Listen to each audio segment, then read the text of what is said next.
We welcome you to the second plenary session and the first invited talk of CHES 2024. And we are honored to have here Bart Preneel, who is essentially like a living history book of cryptography. Like his first ISCR publication was in 1989. Like I think that's when like many people may not have been born yet. So he's going to talk to us about 50 years of academic research and 25 years of CHES, like giving his unique perspective on cryptography and CHES. Let's welcome Bart.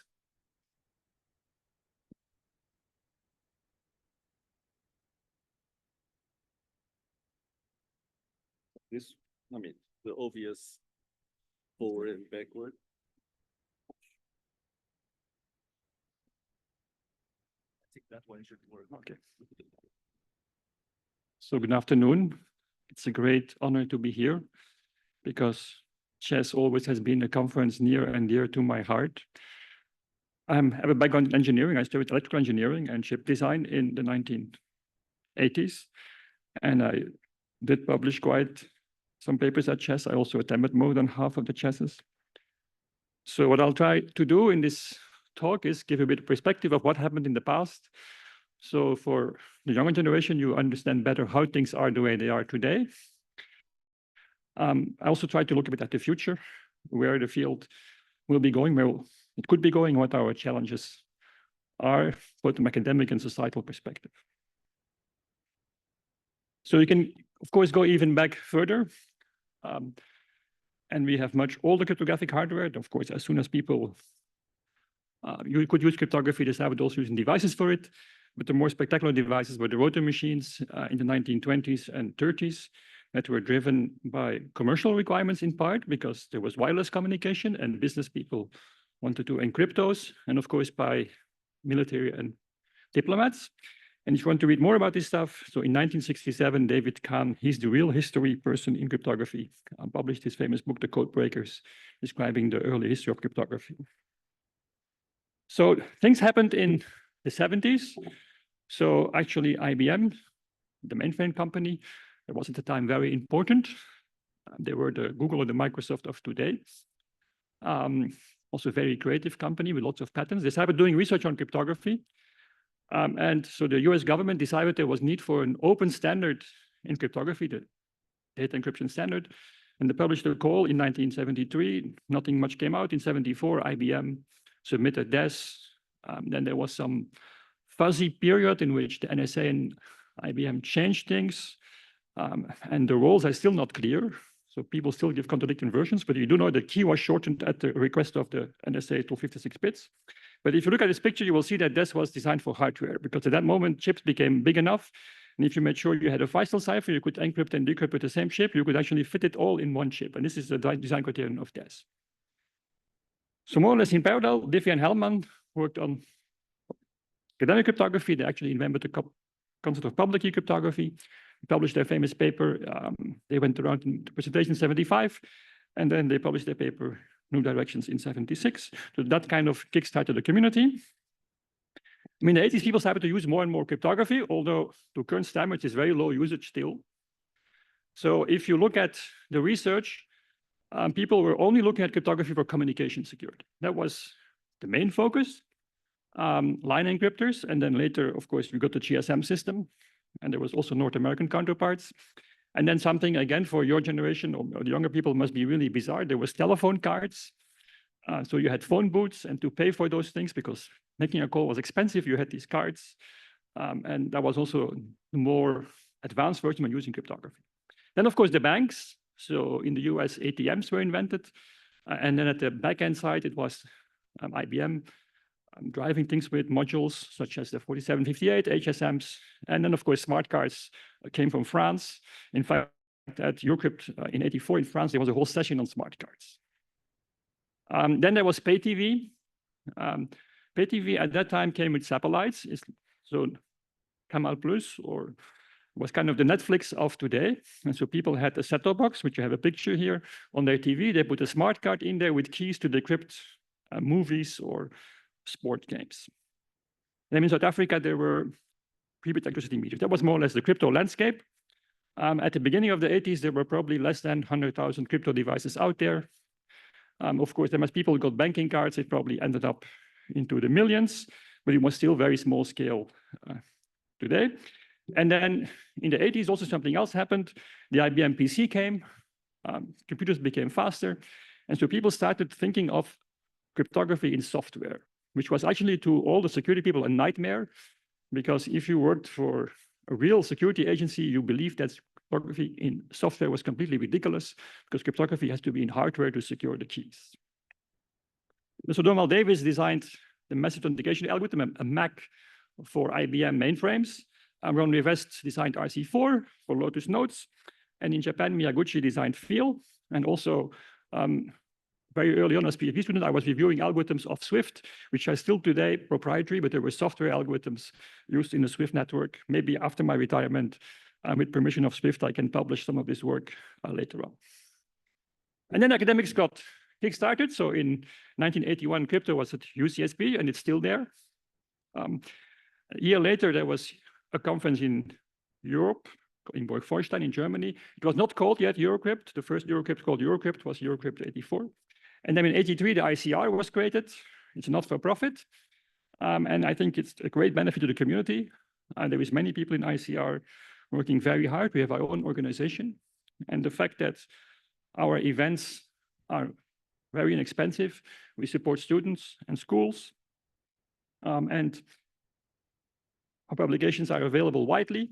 All these services, they're actually there because we have a number of volunteers. And at this stage, I can only thank them. Of course, you have here in the CHES community, you have program chairs and general chairs, but you have the steering committee, Christoph, Stefan, and now Benedict. And at the ICR level, there is also many people, in particular, Kevin and Kay, who are doing all the video work. At this moment, Kevin does also much more work. And Brian, and I just want to emphasize, these are all volunteer works. So this community works because volunteer works, and we need a new generation of volunteers to help you. So the first decade was very interesting. I went to the proceedings again because they're available online for free. And so more or less the papers are very fairly distributed.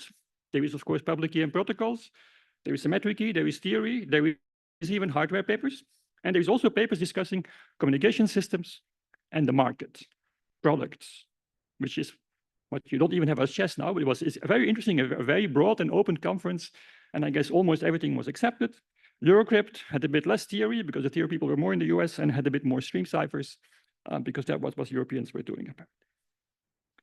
So just for your entertainment, I found a very interesting paper, current market, products, cost, and trends from 1981 from the first crypto. So to understand what actually people were looking at, and I will not show you the whole paper, but I think he actually explains that a crypto box costs $20,000.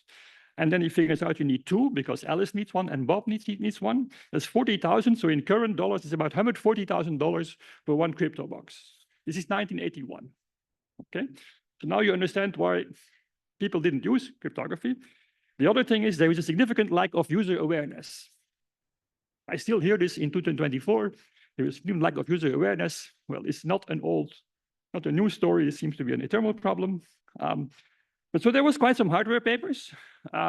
Rivest, the R in RSA, actually designed an RSA chip in 1982, because at that time, no software implementation would work in a reasonable time, even for 512-bit RSA. But this chip never got to work. It had a bug, and it never worked. And then in 84, he gives an overview of 5 designs, including his own design and a new one. It was also a DES processor. And then later on in the 80s, there were more RSA processors. And the reason why Europeans had to do their own, because there was export controls, so you could not get any US crypto hardware out of the US. And you can talk to Patrick Charmont to find out that even today, if you make a small module of 1,000 gates on a chip and it has Simon and algorithm, you can't even get it produced in the US because it would be exported outside. So these problems are still not completely gone, especially for dedicated hardware. But as I said, the software started in the 80s. But the explosion really was in the 90s. Cryptography moved to software, whether the security people like it or not. And I guess the problem is if you have your keys in software, people can read your keys. And what's the point? There were new ciphers made and hash functions. RSA finally became fast enough in software, and also Philips, so the Walev and Kiscater, they managed in 1990 already to squeeze RSA 512 into a smart card, which was an amazing achievement, given that 10 years before, you couldn't even build an RSA chip that worked. So 10 years later, it fit in a smart card, and this was the basis of the EMV protocols, so the chip and pin protocols. These specs were done in the early 90s. Then, of course, the web came with Netscape, and then people started to encrypt stuff with SSL, and that gave rise to massive use of cryptography. So the field was growing, more people were joining, especially once the internet boom started with the web. But there were only 3 conferences, and they were single track. So there was Crypto, Eurocrypt, and then in even years, there was some Auscrypt or AsiaCrypt. So AsiaCrypt only became more regular in 97. There were more and more submissions, but there was this feeling that we cannot have parallel tracks because then we will miss information. We have to keep number of tracks. So more or less, you can do the math. You could publish at most 100 papers per year, more or less, give or take. And this was throughout the whole 90s the case. And also the theory community was developing many things. And so there was also, their share was growing. It went at the cost of the more applied stuff. The applied stuff was rejected from the conferences, and you can look at the conferences, they have much more theory. And if you want to read about this, there is an amazing report online. And the NSA published has an internal newsletter, and they only published 1 volume of it, 1 issue. It has a report by a very good writer on Eurocrypt 92. And if you were there and gave a talk, you're insulted in this report. Okay, he managed to insult all cryptographers, academic cryptographers in this report. It's very funny, especially if you know them personally. And both the looks and their talk. So the NSA people really had fun. So he says that 3 of the 4 last sessions were of no value whatever. So they're good scholars, but what they do is completely rubbish. It doesn't really deal with any real problem. Okay, and then there were no proposals of crypto systems. No null-crypt analysis of all designs, even very little on hardware design. So the NSA is kind of saying, this Eurocrypt thing, why did my management send me here? It's not useful. But of course, the NSA says, this is fantastic. Let academics do the useless stuff, and then we can actually hack the real world. And so they actually were happy with this. They were doing the wrong things in their view. And then, of course, another recommendation, which at the time there were no smartphones. So about the zero knowledge session, he said it was very good because I brought something to read. So because you had to actually think in advance that you had to bring something, and many other sessions were improved because he actually brought some reading material to the session. I think actually it's very interesting that today we start to see the value of zero knowledge, and it's being used for many privacy applications, but at least the NSA in 92 didn't see any value in it. So, which I think is clearly a mistake. So here's a graph by Gaetan that shows how things were growing. So Gaetan predicts a doubling of everything every 15 years. It may be even faster. So in black, you see the number of members. In blue, you see number of published. And so as you see, it's actually quite stable until 2000. We don't go above 128, 2 to the 7 per year. Okay, while the field actually keeps growing, there is also more submissions. So acceptance rates drops. And also interesting to see, in brown, there was no ePrint until 96. In fact, in 96, there was a theory ePrint with 50 papers, and only in 99 did ICR publish ePrint. So more or less, if you did practical work, say in 93 or 94, your chances of being accepted was not very high. And then you were nowhere to go. There was no venue, there was no ePrint. The only thing you could do is photocopy your paper and send it to everybody by the mail. That was more or less the problem. So there are very bizarre things that happened. So in 1988, Donald Davis, the late Donald Davis, he passed away a few years ago. He actually broke DES with a theoretical attack, but it was a shortcut attack on DES. And this paper was rejected from crypto. And the whole paper, I know because actually I was a PhD student, I spoke a few months before to Donald Davis, who showed me the paper, and I was baffled it was actually rejected. But the whole Crypto 88 program is full of theory. And then somebody submitted in the early 90s an ASIC design for RSA, and the review, I was in the program committee, the review was, this is hardware which I don't understand, reject. And Johan Dahmen submitted his stream cipher, which actually looks very similar to Ketchak, or at least an early version of this scheme. And the review was, this looks too simple. This can't be secure, reject. So more or less that was the response you got. You had to make a spaghetti cipher and then you were well. So as I mentioned, ePrint only launched in '99, so you couldn't even put your rejected paper on ePrint.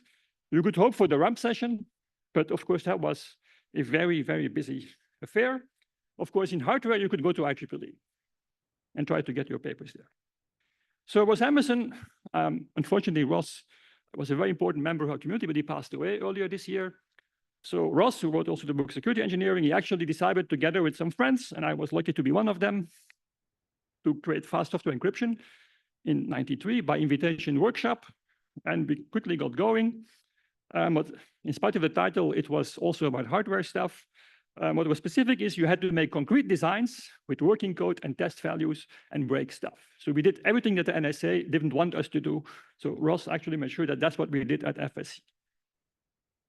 And then 10 years later, ICR decided to take it into his fold and take also financial responsibility for it.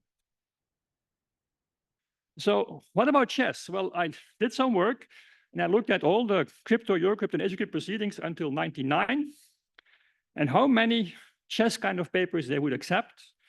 And so it's not that bad, but you can also see it doesn't grow. So it stays to like something, number of publications per year is, I would say, 8 to 10 at most.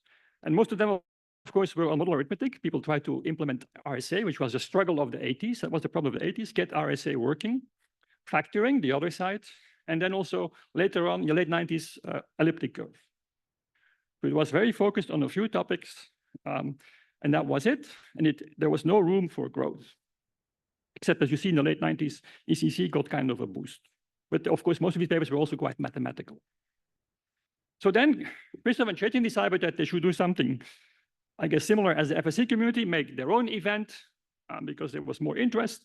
And so in '99, they created the first CHES. And then 5 years later, ICR decided to sponsor it, which means that more or less the financial risks for the event are for the ICR. And ICR, of course, supports the event with lots of stuff at the IT side and the operational side. So I think definitely very visionary and also very needed at the time because the field was growing. And as you see, this is a graph from the ICR website. It has been a success. Although interesting is that because of, again, no parallel sessions, and what can you do in 2.5 or 3 days, the number of papers stayed constant until about quite recently. So about around 30 papers were accepted. So there was a new venue which accepted 10 times more papers than before, I would say, or at least five times more papers than before. But there was also limited. Acceptance rate went down. And submissions went up. So this is why now we are in 3 tracks and we have different venues because we don't want to make the same mistakes, I think, as the ICR made. So now you see here the whole ICR landscape. And so you can see here very clearly that between late 80s and early 2000s, there was actually a constant number of about 100 publications. That was it. And there was no ePrint. So I think we probably have harmed our community there a bit by not allowing people the opportunity to present their work. But then this is also why these new events were created. And of course, later on, there was also a PKC created and a TCC. But you see now that this artificial limitation has been taken away, and now we have a healthy growth, and probably it's more than doubling every 16 years. It's probably faster if you look at the graphs. So CHES, of course, if people say CHES, they think about implementation attacks. Implementation attacks are not new, and I could probably give a whole talk of an hour about this, and probably several people in the room are more qualified to me doing this because they study this more.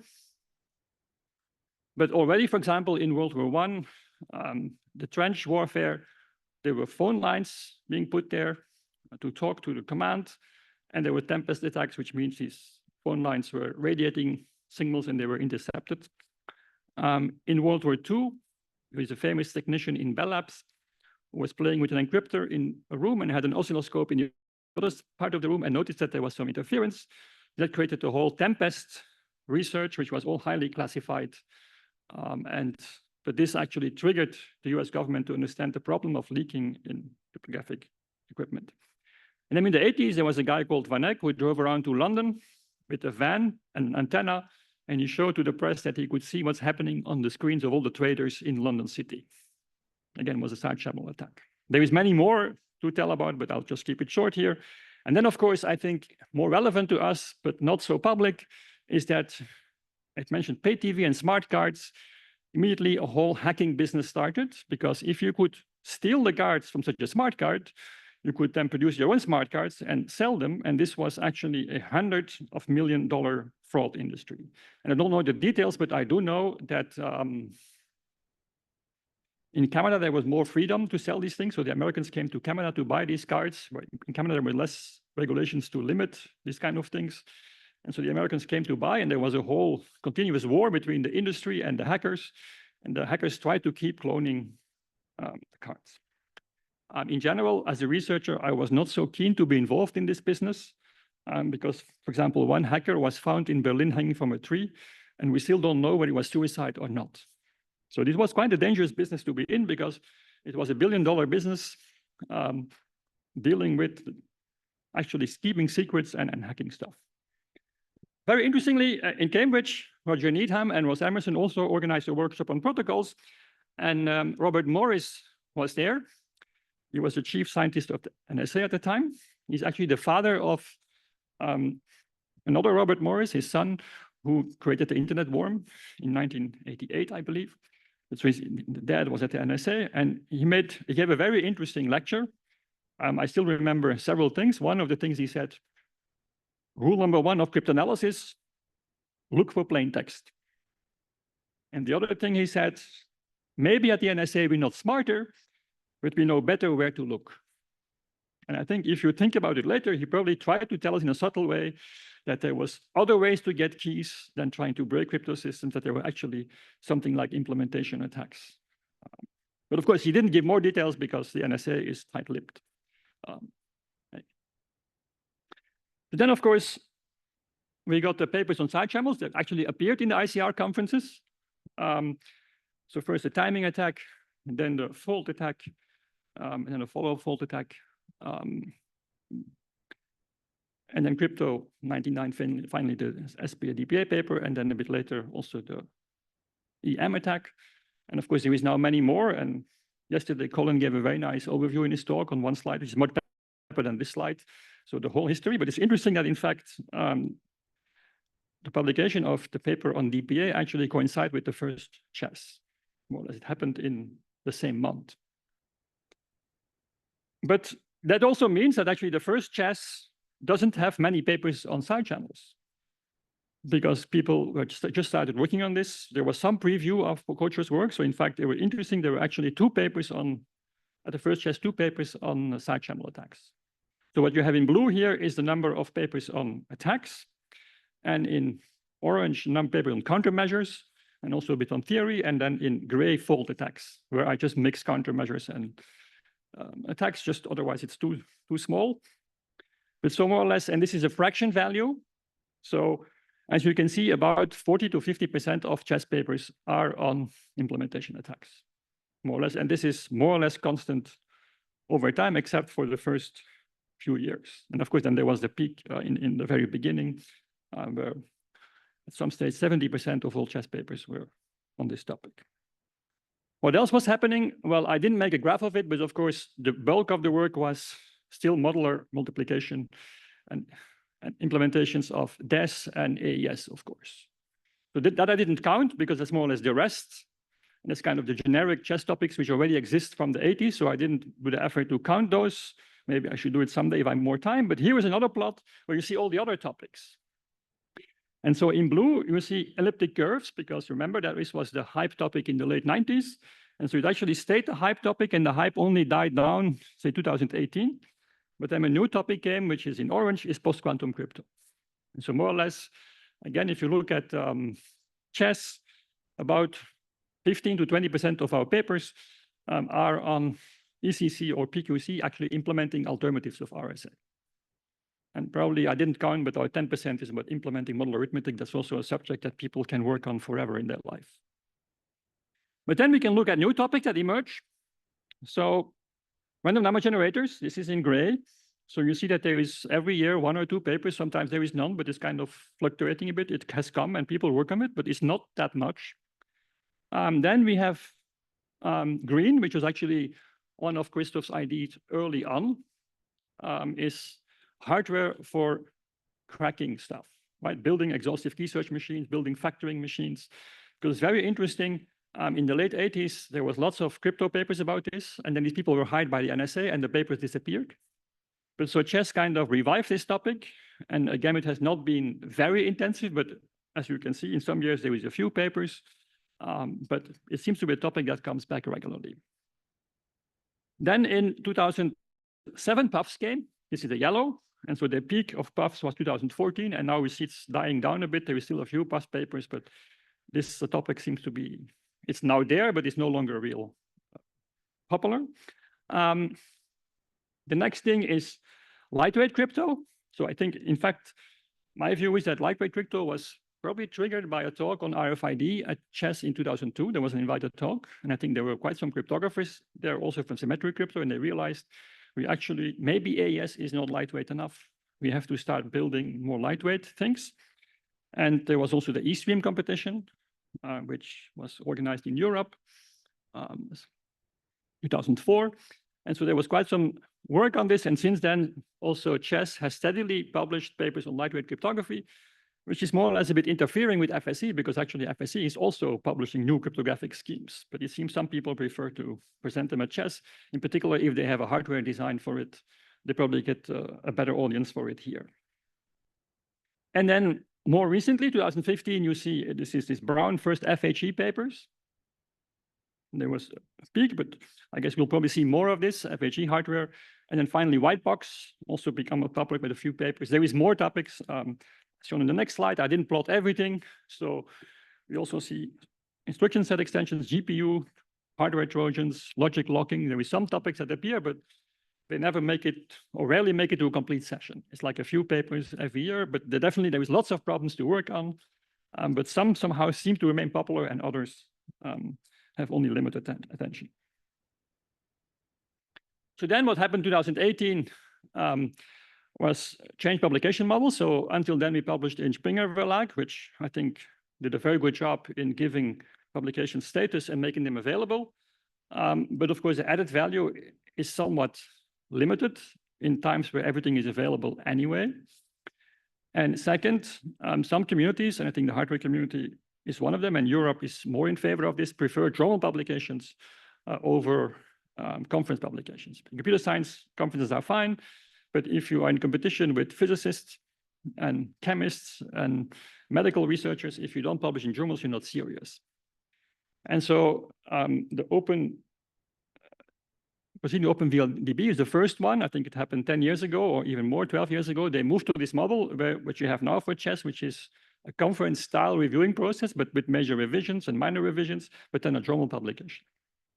And so in the security community, PETS was the first to adopt it, and then FSE, and now all the security conferences have adopted it, and also CHES. But strange enough, the other ICR conferences have not adopted this model. So this is still a work in progress. So thanks to the University of Bochum, and there is also a whole team of volunteers I have to thank to do a lot of work behind the scenes. And also now Kevin and Joppe Bos, they're now helping them to automate this more. They're doing a lot of effort to do all this publication work. And so please, if you write a paper, make sure it complies with the instructions, because if it doesn't comply, these volunteers have to kind of undo your work. It's a very thankless job.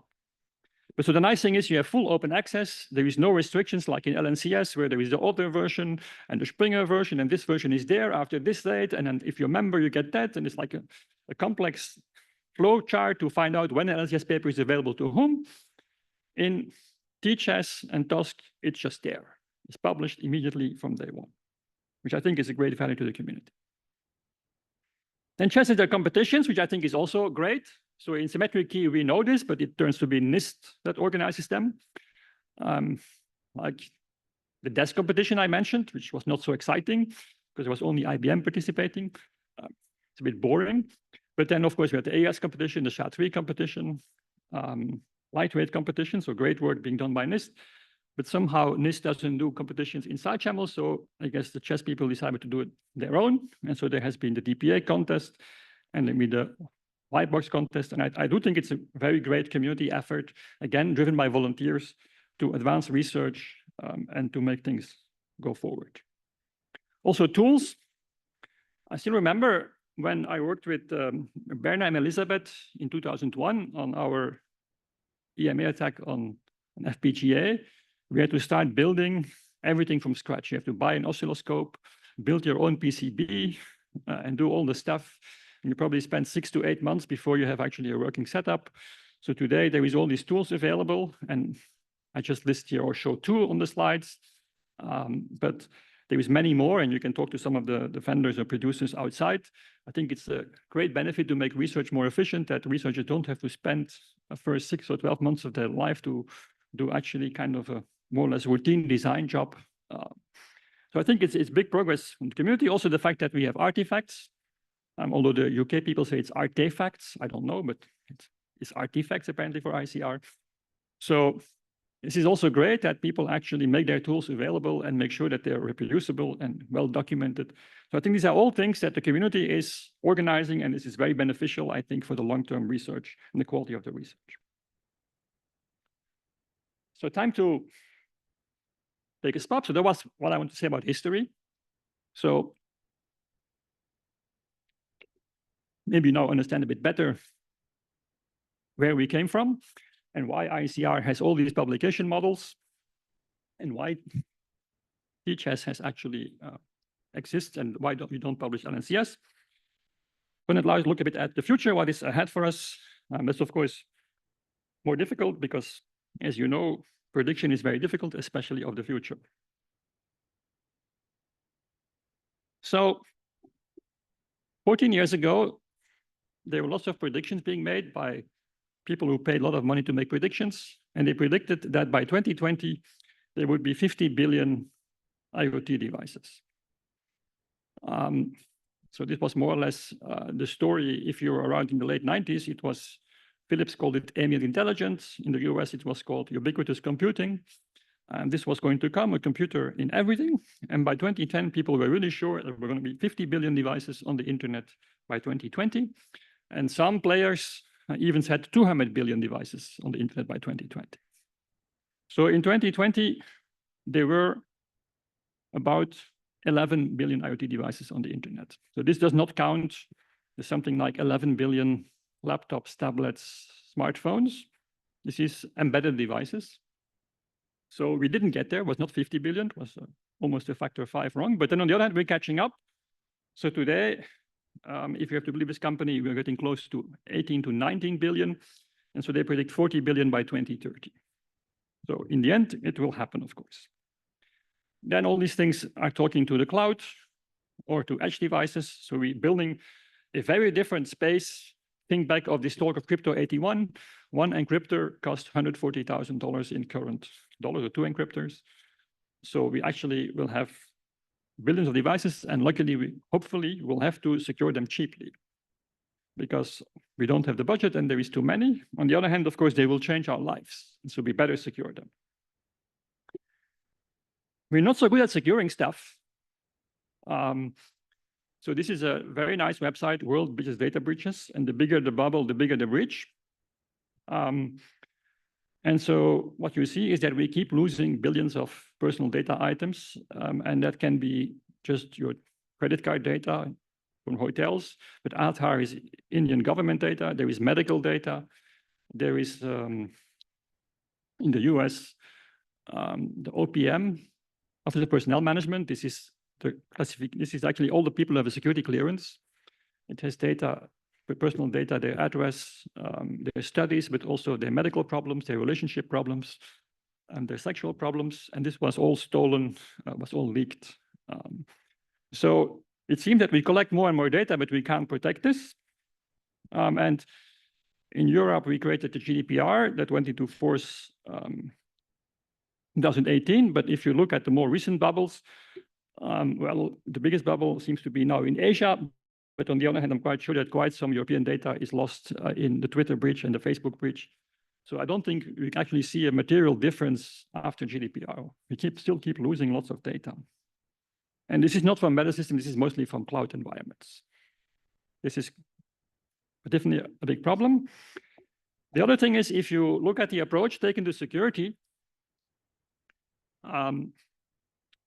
so in the 1970s, or sorry, 80s, the Rainbow series of books was created, like the Orange Book, where people try to say what is a secure computer system and how we will evaluate this, and then give later rise to common criteria in the 90s. And the philosophy was still, we're going to build secure systems.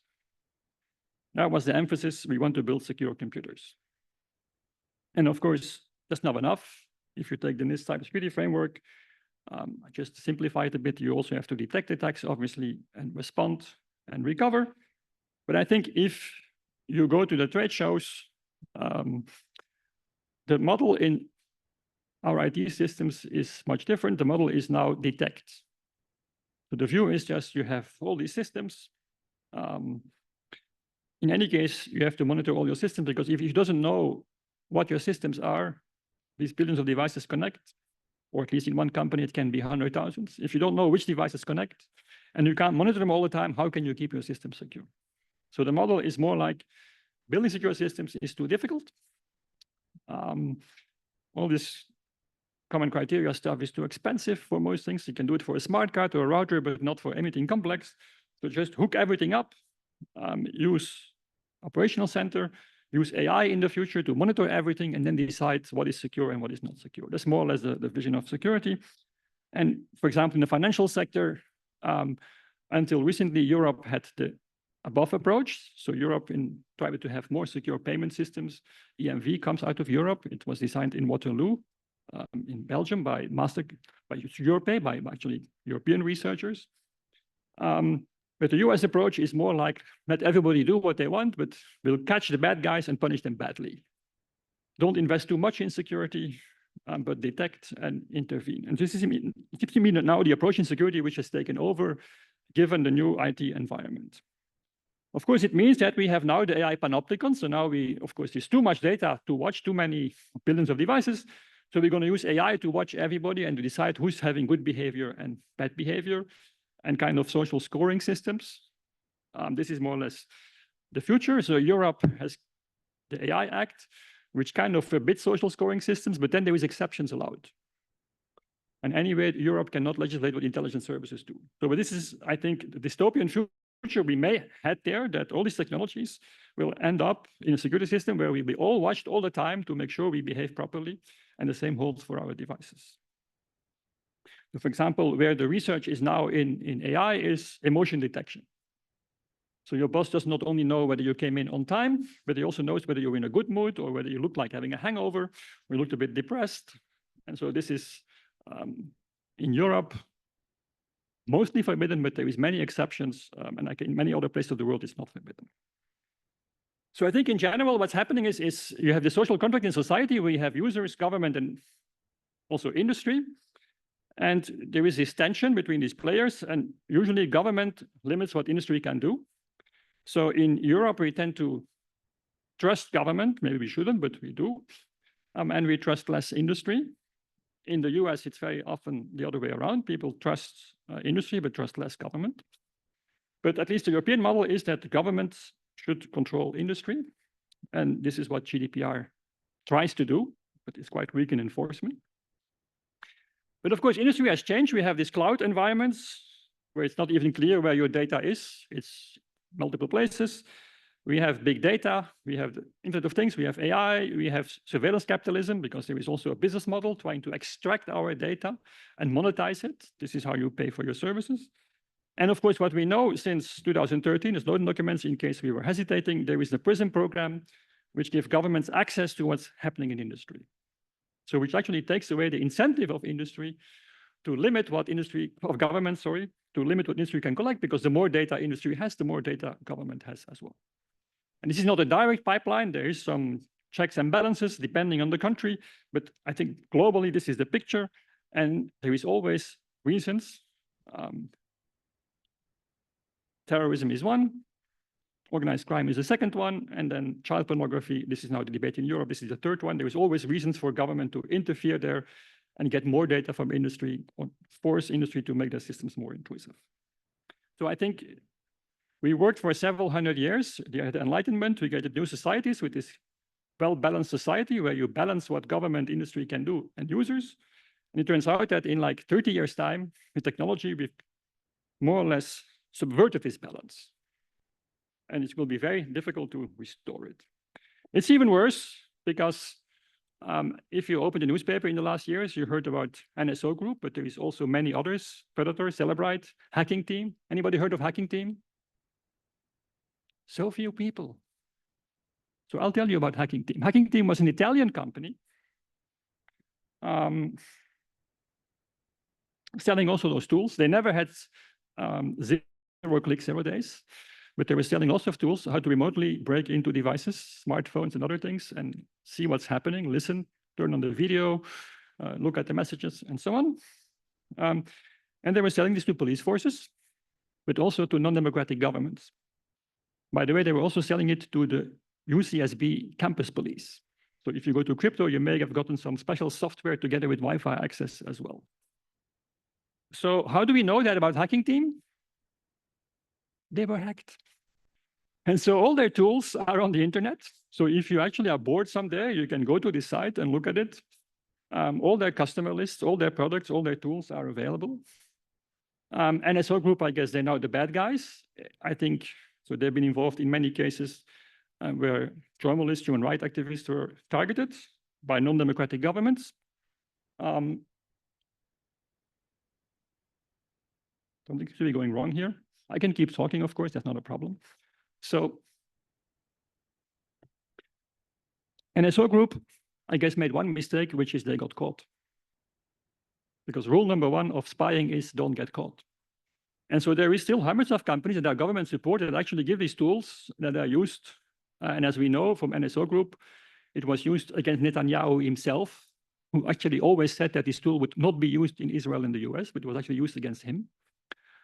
It was used against Catalonian politicians in Spain, opposition politicians in Hungary and in Poland and so on. So there is an investigation of the European Parliament where you can read all the details. It's a very chilling report because democratic governments actually use these kind of tools.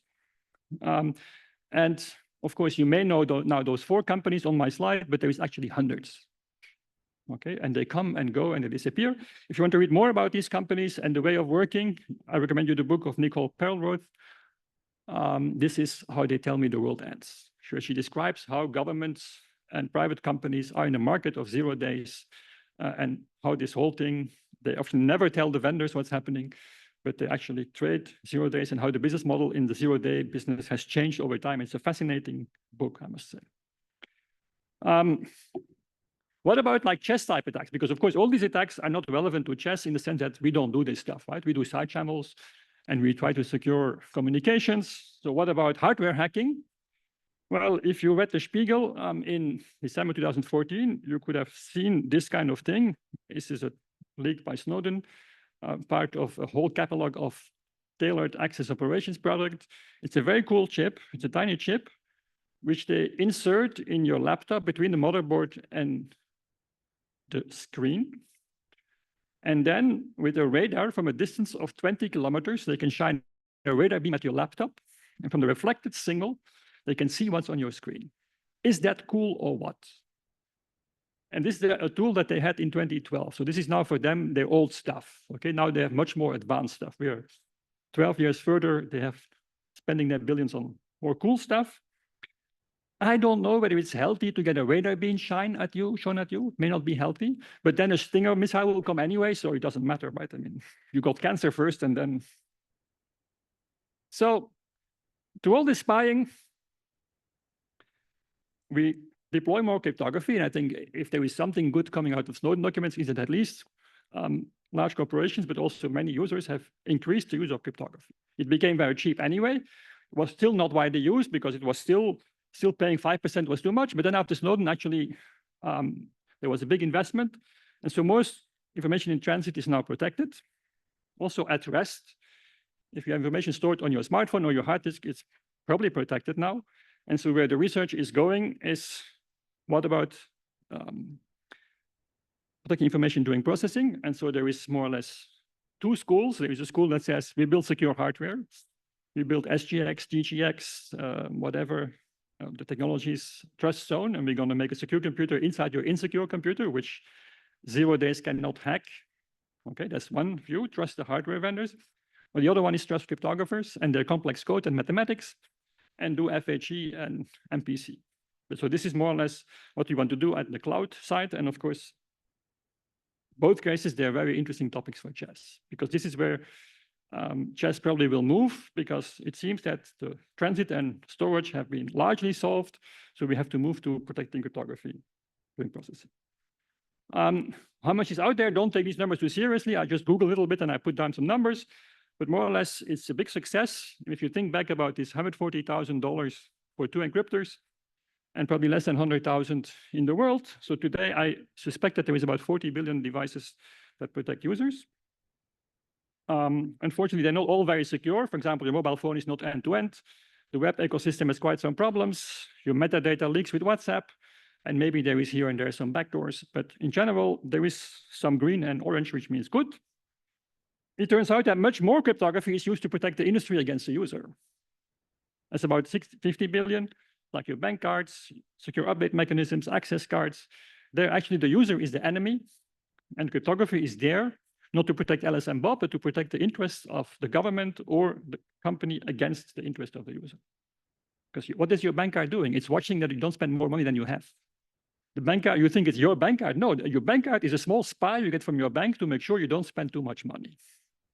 It's your money because they first got your money, but now they give you a spy to make sure you don't spend more than you gave to them. This is what a bank card is. It's not to protect you, it's to protect them. So, in fact, side channels are important, but it depends on the context, and I'm going to run out of time, but and this is just first thoughts. Maybe I should think about this more, but the main message is that side channels are important in certain contexts, some implementation attacks, at least, but not all. In some contexts, it actually doesn't make much sense. For example, data in transit, of course, remote attacks are a big concern. This is the first column. But a local attack, if somebody's shouting in their smartphone and you stand next to them, there is no point in trying to get the key they used to encrypt their conversation, right? It doesn't really make sense. For authentication, you can still argue, but then if your device is in my hands, my data is encrypted, I mean, good luck to come with an antenna close enough. I mean, if you really want to get information about me, if you're close to me anyway, it doesn't seem to be the most realistic attack setting, especially given all the 0 days and the web attacks that are there. Of course, if my device is confiscated or stolen, then there is a problem. There's FBI versus Apple case. And then, of course, they will try to use attacks. And this is where we want to protect against also fault injection attacks. If the data is in the cloud, you can argue, will cloud operators start attacking the HSMs and the devices they use to encrypt your data?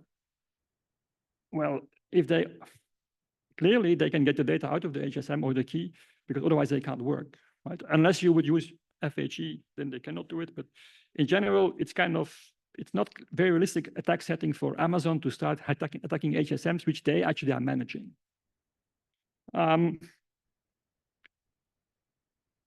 What about devices themselves? Well, secure boot is very important, but there, of course, there is no secrets. You just have to check public key operation, and there is local attacks, but only integrity attacks. There is no secret keys there. Authentication of users, I mean, you saw maybe the paper where YubiKeys are cloned. It's a very cool attack. Fantastic, you can do this, but you need half an hour access to my YubiKey. But if you have half an hour access to my YubiKey, you can do many, many bad things. Right? I'm still not saying it shouldn't be fixed, but this is not going to undermine, not all the YubiKey owners will have to revoke all YubiKeys.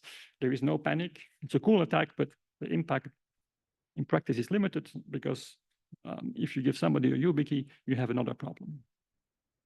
So where your side channels are very important is when you have DRM or gaming, or you want to protect IP, your software, your hardware, your firmware. Again, the user is the enemy. The person holding the device is the enemy, the bad guy. And then, of course, local attacks matter because that's where these things matter. But of course, that's not to protect the user, that's to protect your business. That's where local side channel attacks matter, or local fault attacks matter. Okay. So these things are going to become more important because actually there is a tsunami of legislation coming in Europe, and I will not bore you with it, but a lot of money is going to be spent even reading those things. It will take you weeks and months. And the most relevant to CHES is definitely the EU Cyber Resilience Act, which will go into force somewhere at the end of this year. Which more or less will force a CE label, so a quality label for all IoT devices, which means guaranteed updates, guaranteed support for so many years, but also for some devices in critical sectors, common criteria evaluation. So this is very good news for the evaluation industry. It's also very good news for all students here. There will be plenty of jobs in Europe because all these millions of devices, I mean, types of devices and billions of devices have to be certified to get a CE label. I'm not sure these certifications will be meaningful and will be taken into account the real threat models. I hope they will. I'm a bit concerned they will not, but in any case, this is what's going to happen. Probably we get a more secure IoT, but it will also be a more expensive IoT. And it's not clear that the certifications will focus on the right things. That's the debate that's currently being had. So what else can we do in the future? Well, of course, in industry, we still have a lot of security by obscurity, which I guess it works. So you don't tell the details of all your implementation, your countermeasures, which means, of course, there is a gap between what you see in the paper in CHES and what you see in the product. We should close this gap. We want to automate things, and we see great work there. Automate countermeasures and testing, because think of those IoT devices. We don't have time to do all this by hand. There is not enough people in this room to do this for the next 10 years. What about technologies that are nano level, so sub-nanometer? What's going to happen with all our stuff? There is lots of work on system level as well. There is great work on OpenRISC-V, microarchitectures. There is going up in the stack to slightly more complex systems. And as I mentioned, trusted execution environments versus cryptographers, computing and encrypted data. So it's unclear who will win. TEE is faster, COED is cooler, and many people don't care. So, but at least for some applications, I think these things will become important. And of course, that will give rise to lots of research. So I predict that probably in 10 years, there will be many more papers on hardware in both directions. What are other big developments? Of course, AI. I have to say the word. Of course, you can't give a talk today without saying the word AI. People use it as a research tool already a long time to improve your attacks. I think what we see more and more, of course, we now use large language models online, but at some moment they'll become local as well. And you can see this will become a rich source of attacks. So all the stuff we've learned in the past 25 years, we can now start applying on local AI models that are running on devices. And maybe as user, you may have some incentive to attack it or not, depending on what kind of decisions it takes. But at least there I see enormous opportunities. Something we haven't looked at, but I think this is really coming. So people are working on brain-computer interfaces, and our brain does not have a decryption chip, right? So you have to send unencrypted signals to the brain. But so how can we secure this? This is going to be very interesting, but this is really where some people are working at. And for now, it's to help people with difficulties, maybe had an accident or a disease. But it's clear that this is going to happen to all of us in probably 10 or 20 years. It's hard to make predictions, but this will come. And then, of course, we've long been promised self-driving cars, but they will come there. We also see that the war in Ukraine has created a lot of research in drones and autonomous drones because the opponent hacks the communication. So it jams the communication. So you actually have autonomous drones operating. We have supply chain security issues there. What do you put kind of components in these drones? How do they talk to each other? How do you communicate? How do they make decisions? So it's typically not the level of complexity CHES is looking at. It's more something that I say would appear at Usenix or CCS. But definitely, there may be interesting sub-problems there that will generate new research questions for the CHES audience. So at system level, can we make these systems behave as expected? These systems with millions of drones and self-driving stuff. So security will distribute it and integrate it. How will this work? And how will the ecosystem work? Right? Who will gonna build this? Who will install this? Because maybe robots will build themselves. But who's going to do all this stuff? And how will we keep control of this? And also, which companies have access to which information? So the supply chain will become very tricky. And so I think for now, we don't have very good solutions there, but probably we'll have to work at this more. And of course, also at the human level, if you think of this world I described to you, where there is AI embedded in all your devices, AI embedded in the environment, autonomous devices, what do privacy and autonomy mean in such a world? Because everything you get, what you see, you don't know whether it's real or fake. And now you're going to make decisions as users among other autonomous agents that will also make decisions.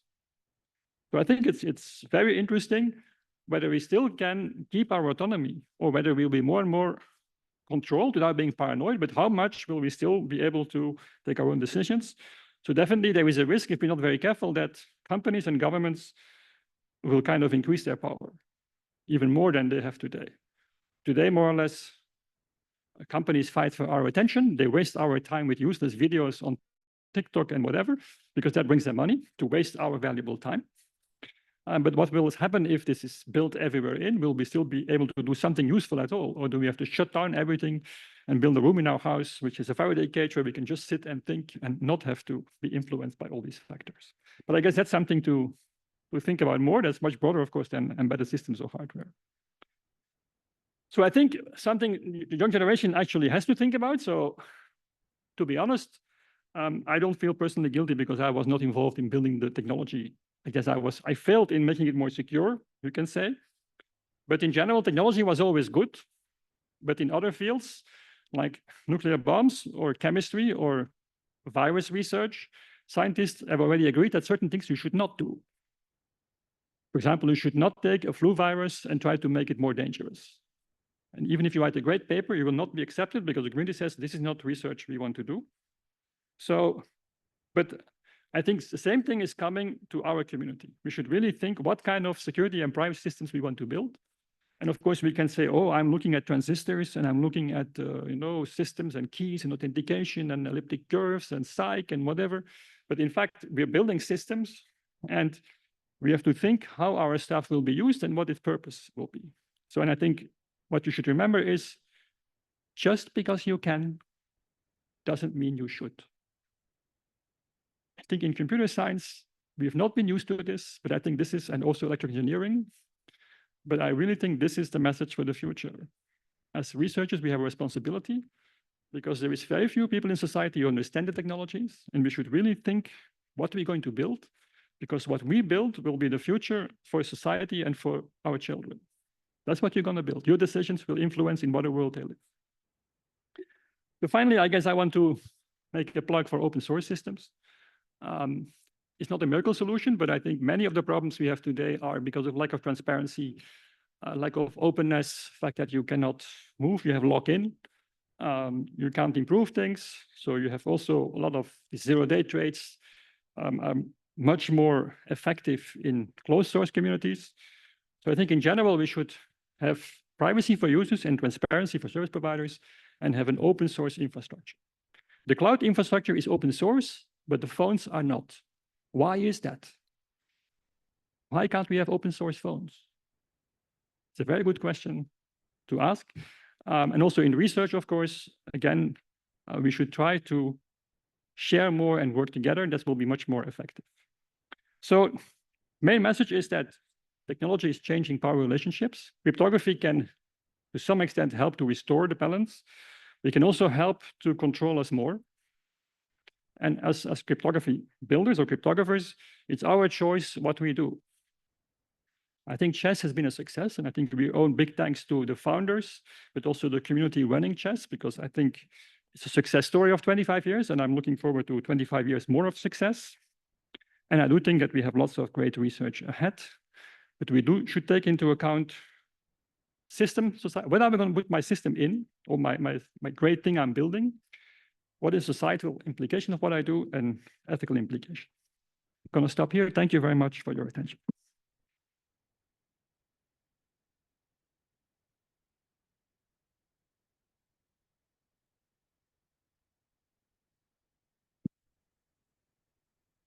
So, like any questions, like, please, there are microphones in the aisle, like.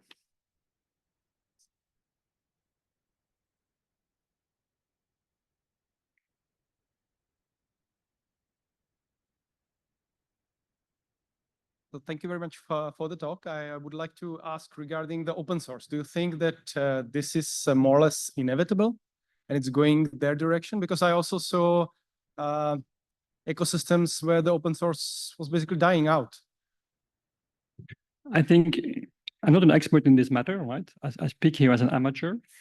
I see a lot of free riding in open source. Companies see open source, and some companies do this, and they benefit from it, but they don't reinvest in the community. I think open source is a bit like the bridges and the airports and the train stations of society. Our government should invest in this because it's infrastructure. So people who generate or manage open source should be funded from public funds or common funds. And this is, of course, way beyond my expertise because I'm not a software developer or software manager. I'm not a governance person. But I think it's clear that it's possible to manage this. But of course, if you have critical infrastructure managed by people who have a real job and have to do this in their weekends, then you end up with the disasters we've seen. But the problem is not with the open source. The problem is with the fact that society wants free rides and government doesn't take the right steps. We should be able to build these things which are for everybody. We should build them together and maintain them together in the right way. Thank you very much.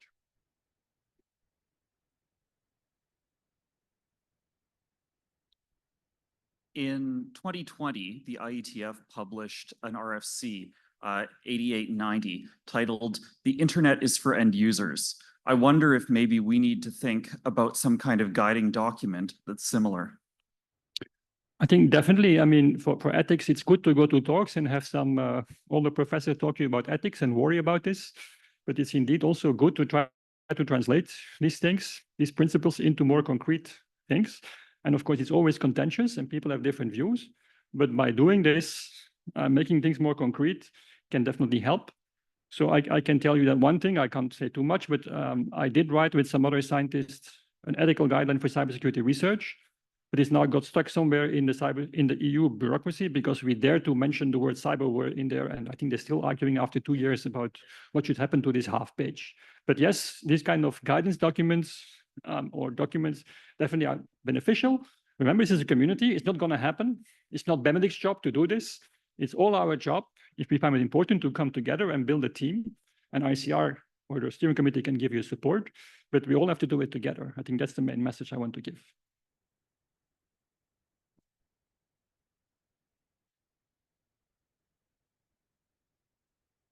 Any more questions?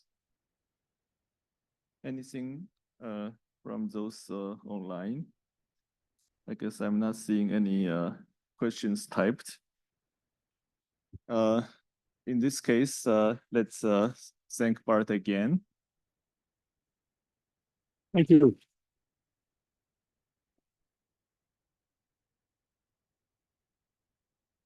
Some a gift from CHES and the organizers.